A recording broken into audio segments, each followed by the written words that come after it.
ქვეითად მოსიარულეთა ტერიტორიაზე გაჩერებული ავტომობილები. Რამდენად პრობლემურია საკითხი და იწვევს თუ არა აღნიშნული ფაქტი რუსთაველების უკმაყოფილებას.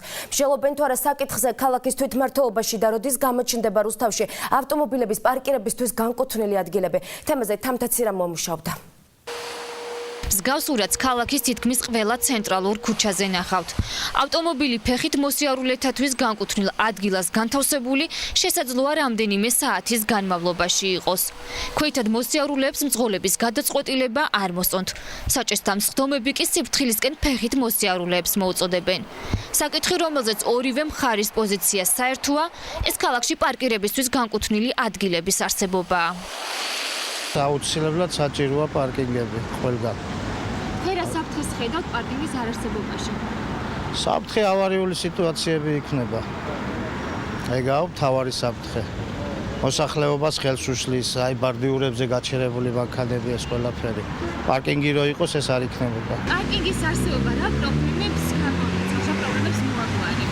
რა საკვირველია მოაგვარებს იმ პრობლემებს, რომ ადამიანებს შესაძლებლობა მიეცემათ, რომ ნორმალურად იმოძრაონ და პატრონებიც მანქანის მშვიდად იყვნენ. არის გაზრდილი მანქანების რაოდენობა ქალაქში და თავისთავად ხანდახან ისეა, რომ მთელი ნახევარი საათი უნდები, რომ მანქანა სადმე გააჩერო.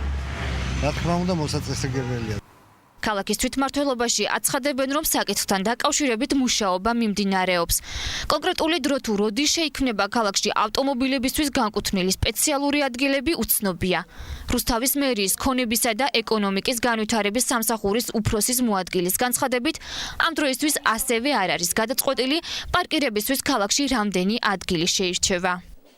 მუშაობთ ამ საკითხთან მიმართებაში, ქონების მართვის და ეკონომიკური განვითარების სამსახური და არქიტექტურის სამსახური, მოხდება ადგილების შერჩევა, დაგეგმარება და ამის შესაბამისად მოხდება გადაწყვეტილების მიღება, ასევე მუშავდება პარკინგების წესი, პარკირების წესი ქალაქში. დაახლოებით როდისთვის იგეგმება? მუშაობთ ამ საკითხთან დაკავშირებით და მაქსიმალურად უმოკლეს ვადებში შეძლების დაგვარად შევეცდებით, რომ საკითხი დავასრულოთ.